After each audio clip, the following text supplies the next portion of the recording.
Let's freaking go. First of all, everybody that's watching, consuming this, listening to this on any podcast platform, yes, sir, football's back, and we're feeling great about it. And this has been something that's really helped us, and it's really helped our viewers, Andy. We love these questions at the beginning, right? Because we want to know more about you guys.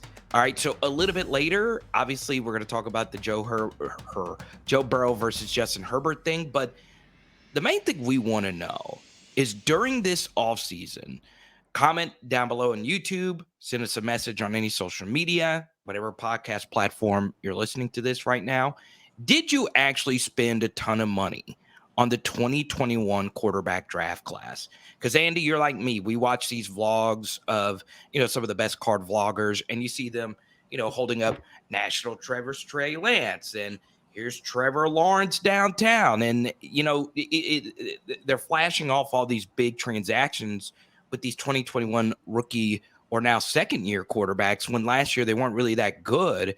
So, Andy, I know you're like me. You didn't really spend really any money on any of these guys, but we want to know if anybody out there did, because one of the big stories from the weekend was that it was kind of sort of a meh weekend for the 2021 quarterback draft class. Yeah, I'm not gonna lie, Carter. I definitely spent a couple $100 on this guy right here, Trey Lance. I all the research I saw they were in a smash spot against the Chicago Bears on Sunday, but what I did not account for was the fact that this game was just going to be totally water soaked, and they were playing in a giant rain cloud, and that definitely muddied the waters, so to speak. So but it wasn't anything big, right? I'm not out here, I'm not at the level where I'm spending thousands of dollars on national treasures, but I see cards like these optic hollows. These optic hollows are so liquid and they're so popular, and they're not base. They are short print, but they're not like super short print. They're not case hits. They're probably, around 1,000, 2,000 of these in existence. The print run is probably somewhere around there, and they're just very liquid. They have that silver prism finish, and you can see the price differences between all the first round quarterbacks. Even got your boy Jamar Chase on there because he stacks up right there with Zach Wilson and Davis Mills, Carter. Yeah, Jamar was the only big 2021 star that had a big weekend, and he was robbed of a game-winning touchdown because they couldn't get the snaps right for the extra points. But you look at these 2021ers. It wasn't just the quarterbacks. Micah Parsons and Dallas had a rough game. Kyle Pitts couldn't really get going, but Drake London looked really good. So keep an eye out for that guy. But for me, Andy, I've been saying it for a while now. None of the 2021 draft quarterbacks really stood out to me. Trevor had some rough spots, obviously. And one thing about these quarterbacks is none of them are working with what you would consider a top 10 wide receiver core. None of them outside of Trey Lance. Like you mentioned, it was a very water-soaked game. So what I would say is if you did pile up money and you did spend money on these guys because of the hype cycle, sometimes it's just hard, Andy. You want a piece of the action. You watch all this YouTube content, you see the new cards and all of that. It can be like that sometimes, right? But for me, Andy, I wouldn't just panic sell Trey Lance because of one water soaked game. He still has Kyle Shanahan. He'll get George Kittle back at some point.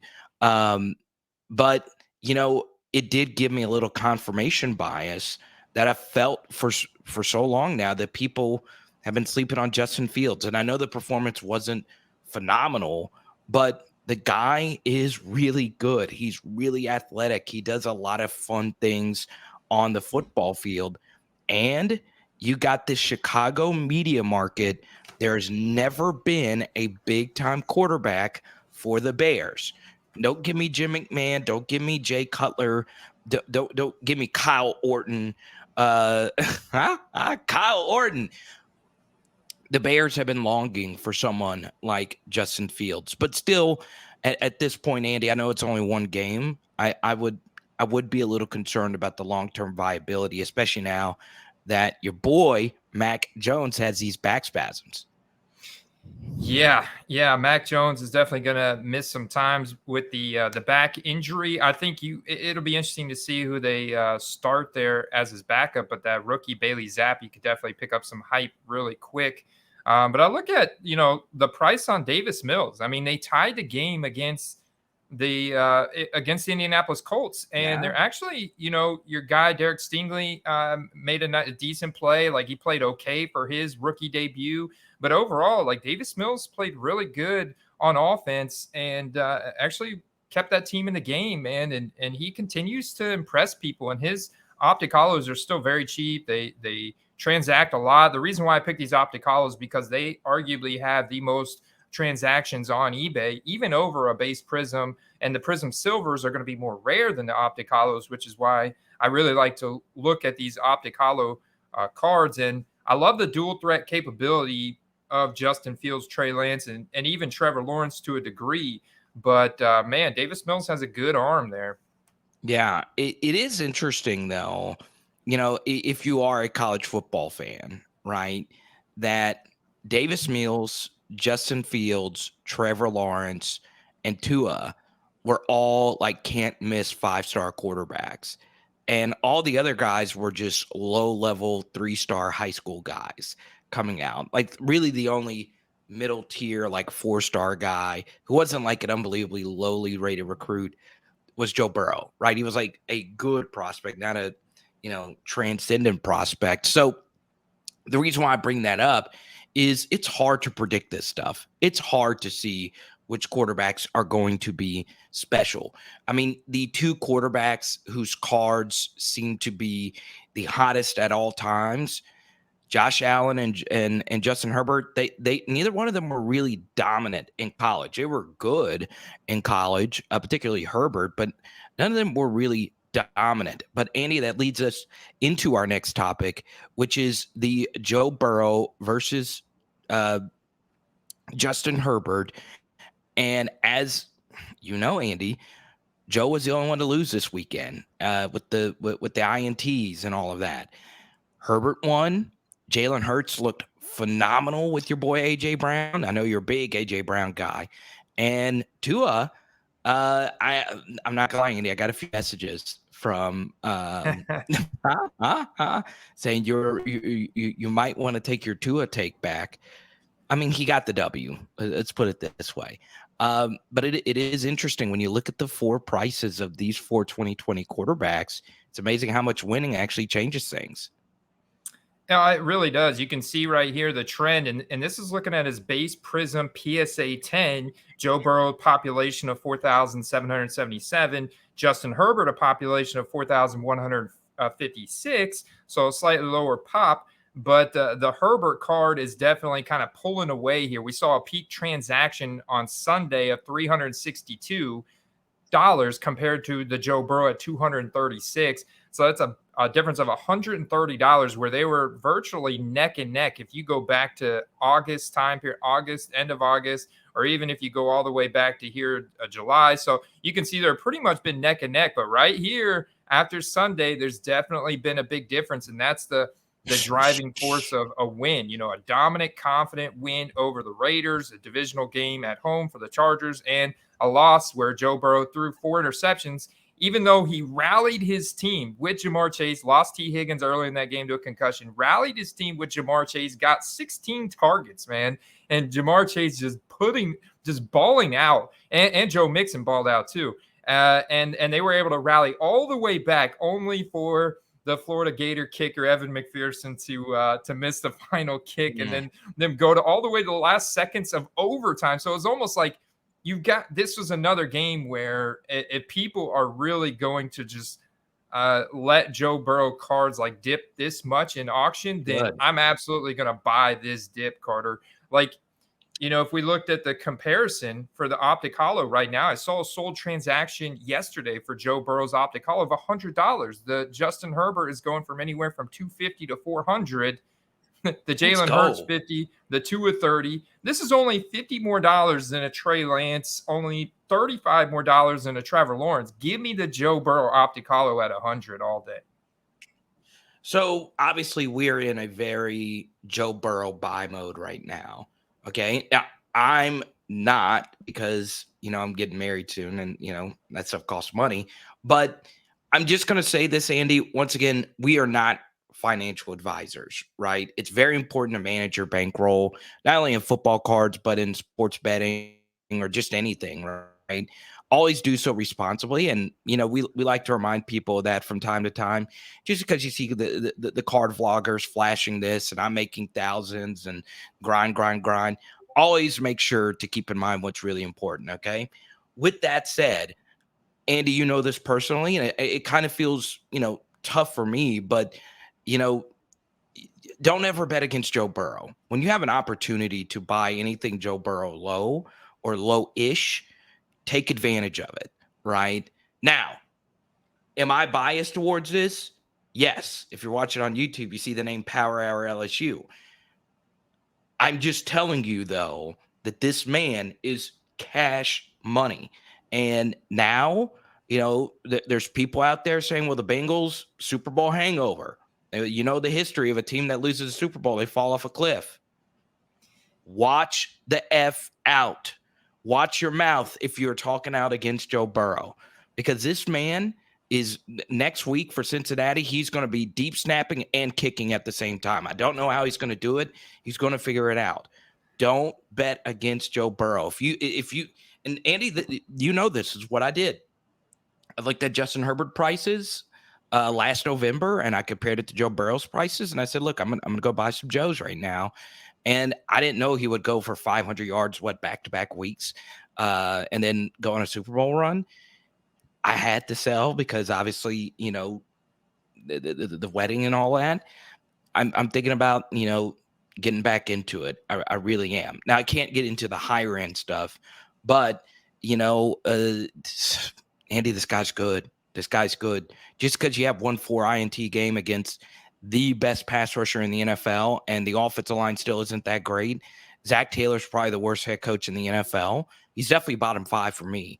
Joe finds a way. He always finds a way. I'm just letting you know right now, people. He always finds a way, Andy.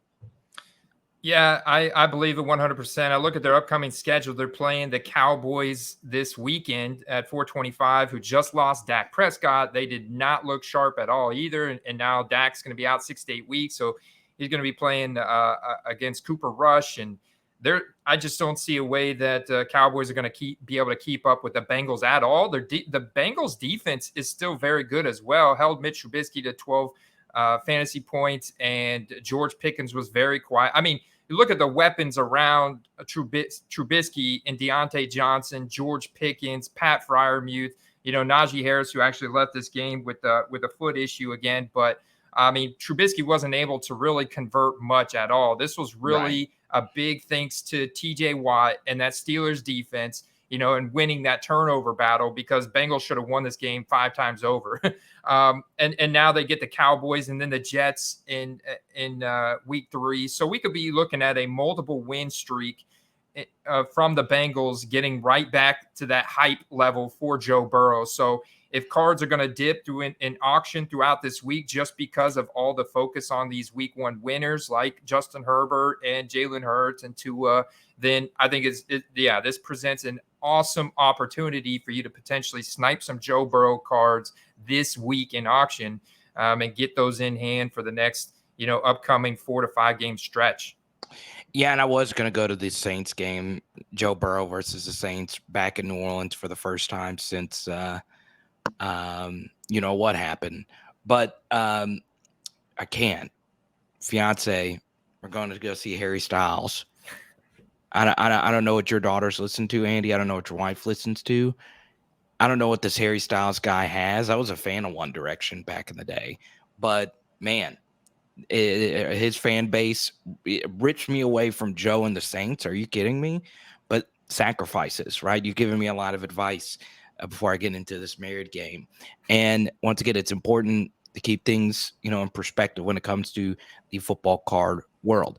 Now, obviously, you saw on Twitter, I had my mini Jameis meltdown here because I have put some money into some Jameis cards.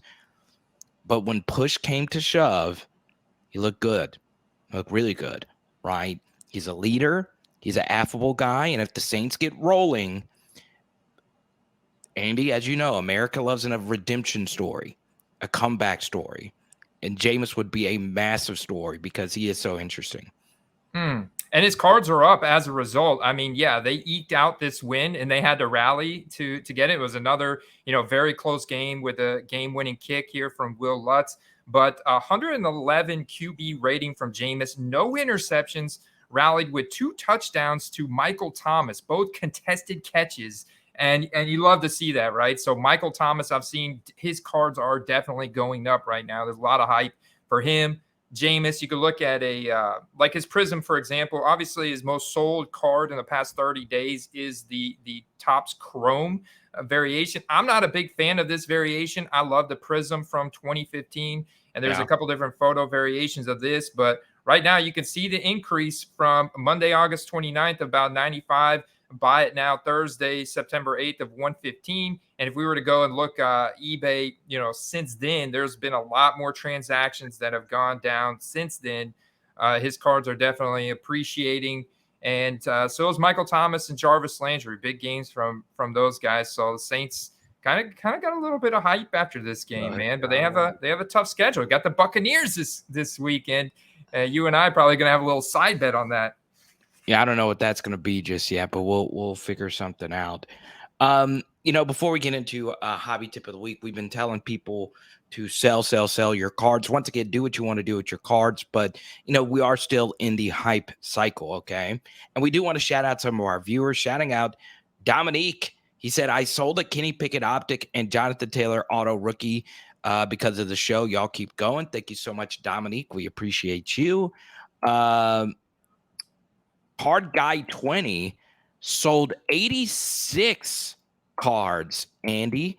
86 cards. We are loving the inspiration that we're hopefully giving to all our fellow football cards. Look, we're a small niche community, right? Most people like to do all the different sports, and now I'm dabbling into a few different sports, but I'm looking at you right now, okay? Wherever you might be listening. We need you. Football card community. We stick together. Let's go. David says, holding on to all my Trey Lance cards, baby. I haven't even got mine yet.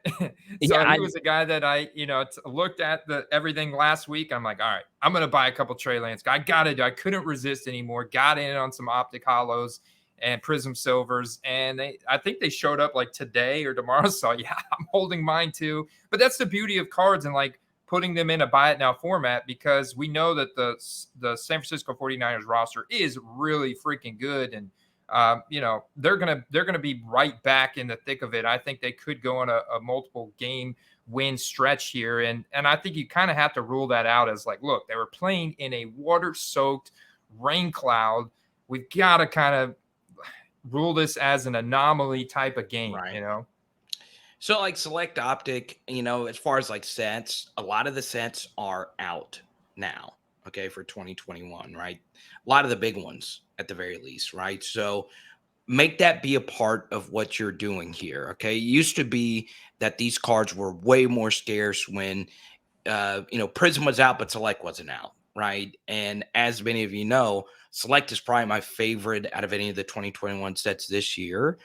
Mostly because of the Jamar Chase Select cards are just so beautiful, but that's just my personal preference. But understand that, make that be a part of, your analysis, whatever it may be. And here's the thing, you don't have to have like Andy level research or, sports card investor market movers app or whatever it may be, or card ladder. You don't need all those, technologies. Now, once again, that those softwares help, but it's just, a practical, rational thing that the more modern your set is, especially over these past couple of years, and now that there are more different brands of the cards out, scarcity is not as important. So if the 2021 class continues to struggle per se, understand that those prices will dip, and your cards that you probably have aren't as rare unless it's something very desirable, unless it's something super duper short print. So keep those basic tenets in mind. before we get into hobby tip of the week here, Andy, and it actually goes out to Hector here, a comment from our last week's episode.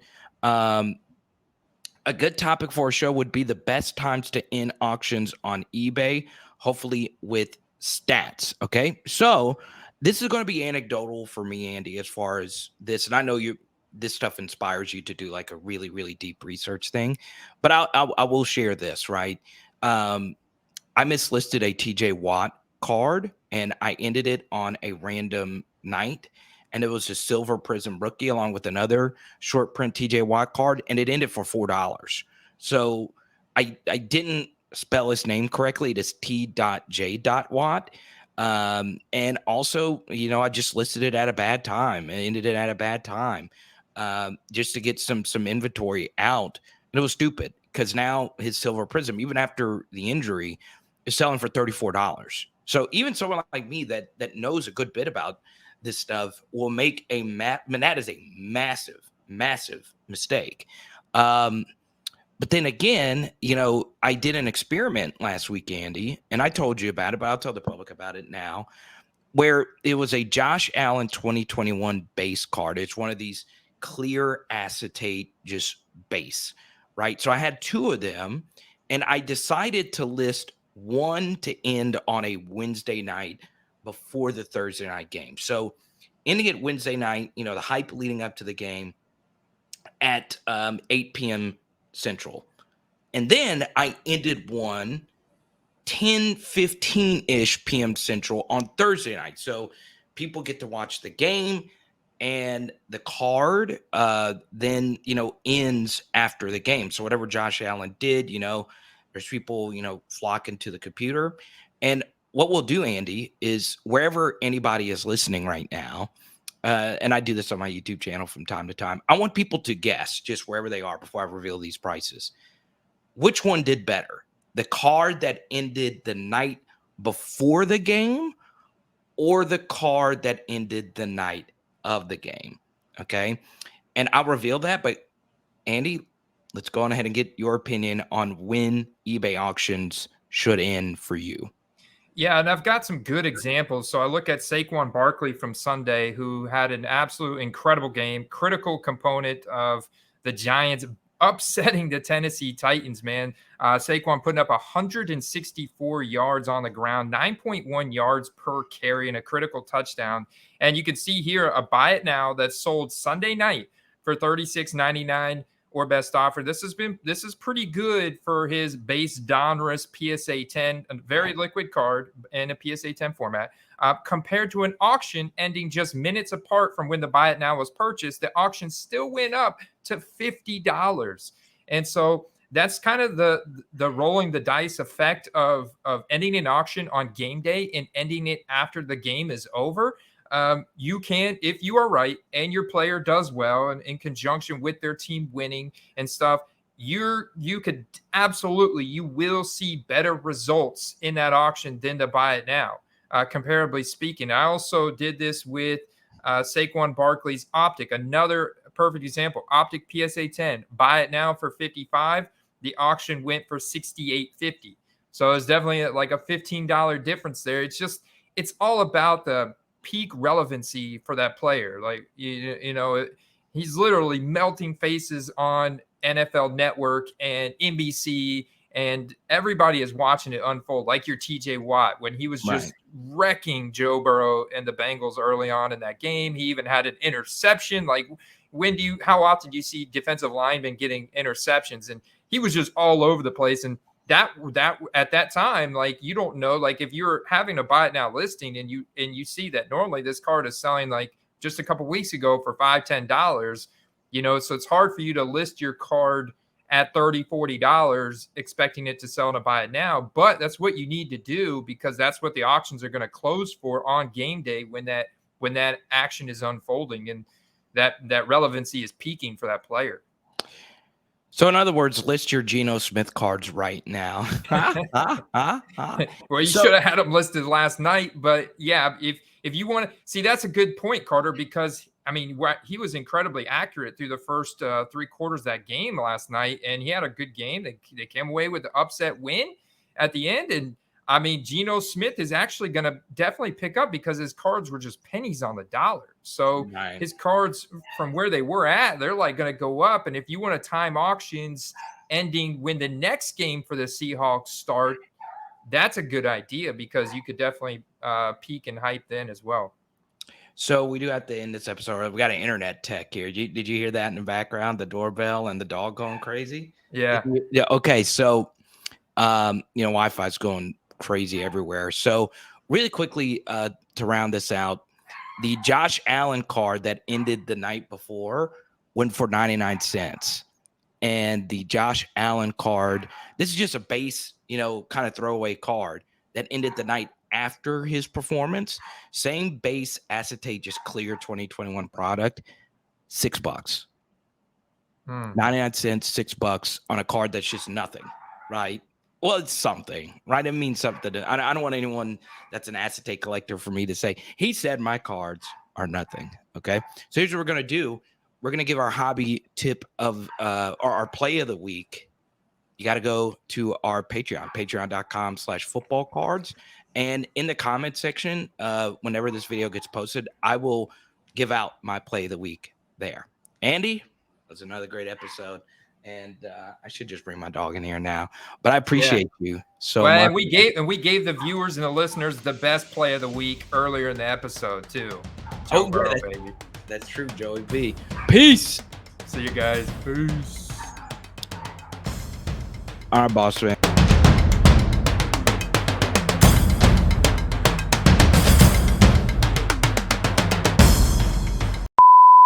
What up? What up? What up? What up? Look at you, man. Where do we begin? Oh man, it was fun, man. That was crazy. That was crazy. We do need to make sure we get an episode in because we're getting an internet tech to come look at our Wi-Fi. It's been in and out like crazy. Oh man, you're a streamer. You can't be having Wi-Fi issues. Yeah, that's why Hey took care of it. So nice. I don't know if you heard her in the background or not. How are you? I'm good, man. I just I'm wide open, kind of like jumping back and forth. I know you are too. Like you got 2 channels now, man. So how's that going? Oh, the SEC channel's going great, man. Actually, I mean, it's not like blowing up, but I did have a video go for like 10,000 views. Nice. And it goes back to what I said earlier about Traylon Burks that makes him very interesting is there are not many Arkansas Razorbacks in the NFL that play skill positions. And they have quite literally the most dominant fan base in all of college sports. And what I mean by that is like there's nothing else in Arkansas. There's no other teams in the state. It is just the Razorbacks. They have the Travelers and they have a lot of these great American Conference teams, but that's like in like Division 2, Division 3 football, right? The Razorbacks are just it. There's not that many Razorbacks in the NFL. Traylon Burks plays in a southern region, so Nashville. So a lot of, if you're a fan of his, you can actually drive and go see him play. But like on my SEC channel, it could be, I've done a lot of Arkansas stuff in my career, but I had one Arkansas video. It wasn't even really that great. I just cut it in like 5 minutes. That went for like, it's like at 8,000 or 9,000 views and I have like 200 subscribers. That's awesome. But yeah, I mean, any like great Razorback, they love him. They do. Like Jason Peters played at Arkansas, the offensive tackle that's played, like 50 years now. And he was a tight end at Arkansas, actually. It's just crazy. But, as far as football cards are concerned, it is interesting, right? Like, the big story for me, and we'll talk about it in the episode, is the 2021 quarterbacks. I think that's by far the biggest story. And I think we should lead the episode off with that, if that is fine with you. Because to me, that's just the biggest story in football cards. None of those guys played well, not a single one of them.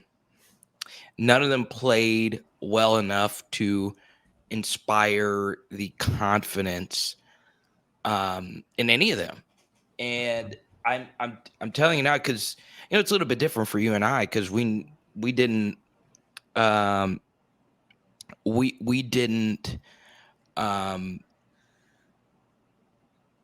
we didn't partake in spending the thousands upon thousands upon thousands of dollars on these Trey Lance cards and whatnot. But dude, it was they look they looked how you and I have been saying that they were going to. Okay, well, to be fair, I think we gotta throw out that water-soaked, like, giant mud puddle that they were playing in Chicago. Yeah. That game, I don't know, man. Yeah, I know, you're like, right. No, you're right. that game specifically was just a weather disaster, and I definitely think that played a big part in that one. So I don't know, yeah, because both of their performances were both very underwhelming. But like you're right. I mean, Trevor Lawrence was airmailing guys like crazy. He was inaccurate, like on some easy throws, and I was like, man, he does not look sharp at all. He kind of pulled himself together a little bit, but Mac Jones got hurt. I mean, he got destroyed by Miami. Hurt back, and then you had that water park game in Chicago with Justin Fields and Trey Lance. And then Zach Wilson, wasn't even playing, but Davis Mills looked the best one out of all of them. Yeah, he had some good moments, but he got held back by his coach. You punt for midfield. Go win the damn game. You're the Texans. Like. Yeah, like what the heck with Nathaniel Hackett last night not letting Russ do? I mean, you're going to go for a 63-yard field goal or give the ball to Russ on 4th and 5? Come on, man. What a blow. What a blow just to that locker room, in my opinion. So the issue here, and people jump on, Brandon Staley about this all the time. In football, you want to prevent kicking. Your mindset should be, we never want to kick the football. So that includes punting. You want to avoid punting as much as you possibly can. And you want to avoid kicking field goals at the very you want that to be your last result. And I think, and this is going to be a bold take here, the NFL is a better league with bad field goal kicking. It is a better league because the field goal kickers for so long have been so good. And I don't know if ESPN Stats Info or anyone's done anything on this. That was probably the worst weekend of field goal kicking I can remember. Ever. Right? Evan McPherson was the clutchest field goal kicker. And I know his deep snapper got hurt, but he sucked. And hey, your boy, though. Oh, go on. Now, go on ahead. You already know. I already know what you're gonna say. Go on ahead and say it. I was gonna give some props to your boy Cade York. Let's go, Cade. Let's go. affecting the prices of my Baker Mayfield cards that haven't even got to my house yet. Let's go. You're not ready. No, Cade has a missile. You gotta remember this. He was an early declare kicker. He wasn't just an early declare. I know that's a term for wide receivers, but now it's a term for kickers. You're good when you're an early declare kicker. That's insane. Yeah, I don't think I've ever heard of an early declare kicker before. Okay, so once again, Cade York and Evan McPherson were the center of the most chaotic one of the most chaotic endings in college football history, where Cade York hit a 57-yarder in the fog in the swamp, and Evan McPherson had a 49-yarder to tie it, and he missed it. And then that was so ironic about Joe Burrow's run to the Super Bowl last year, is that McPherson was the clutchest kicker since Vinatieri in the playoffs, but now Cade York is in the league, and they're in the same division now. Cade York versus McPherson. It's going to be interesting because, and make sure this is in the outtakes. But McPherson's prices got a little wild. I remember looking at, rookie ticket autos going for like $50 and $60. And I was like, that is so interesting. And I hope like Cade York and Evan McPherson, they're going to be kickers in the NFL for a long time. Man, it's going to be crazy. When he was making that playoff run with the Bengals and he made those clutch kicks at the end of the season, the playoffs, the only thing that was really out for him because he was a rookie was Mosaic. And his Mosaic card is a portrait of him. On that card, the rare ones were selling for several $100s. Let's go. So you could see a similar experience towards the end of the season if Cade York becomes a clutch component, which he already has for Cleveland. And hey, man, they may be right in the thick of it when Deshaun Watson comes back. That run game is elite. So I think they're definitely going to string some more wins together. And then another guy reached out he was talking about he had bought an Alex Leatherwood card, and he's like concerned about it. And I'm like, dude, you're investing in a offensive lineman? Leatherwood played in so many big games in Bama that you should just never do offensive line. Huh? Yeah. So I that was my response. And he's like, oh, should I not invest in offensive line? Like, what's the hierarchy? He's like, what about defense? Are there any defensive players? And I'm like, yeah, look at Aaron Donald. Look at Von Miller, the Von Miller transactions I saw, go off since Thursday night. Look at the Myles Garrett transaction. TJ Watt, TJ Watt is just a game wrecker. His cards were blowing up Sunday until, even after. Thank God, his injury is not that severe. Looks like maybe he'll be back in late October, November. Is the tweet I saw, but then I also saw another one from Rappaport saying, but his cards are doing really well. For a defensive player, I think it's about the edge rushers and some of the safeties like the Honey Badger and stuff. He's a guy that you can definitely kind of hang your hat on. Oh, hell yeah. TJ Watt, his silver prism going for $34. Mine went for $3. 36. Oh my God. Please. I need to drink bleach. Oh my God. That is beautiful. Huh? Hey man. I told you. Now. There's probably about $100 to $150 difference now in the latest transactions on Justin Herbert's base prism PSA 10 and Joe Burrow's. You can see where Justin Herbert's is going up. Joe Burrow's has taken a significant dip since the game on Sunday. Good. Keep dipping. So I know I'm like, man, we should start a hedge fund and buy the dip on Joe Burrow.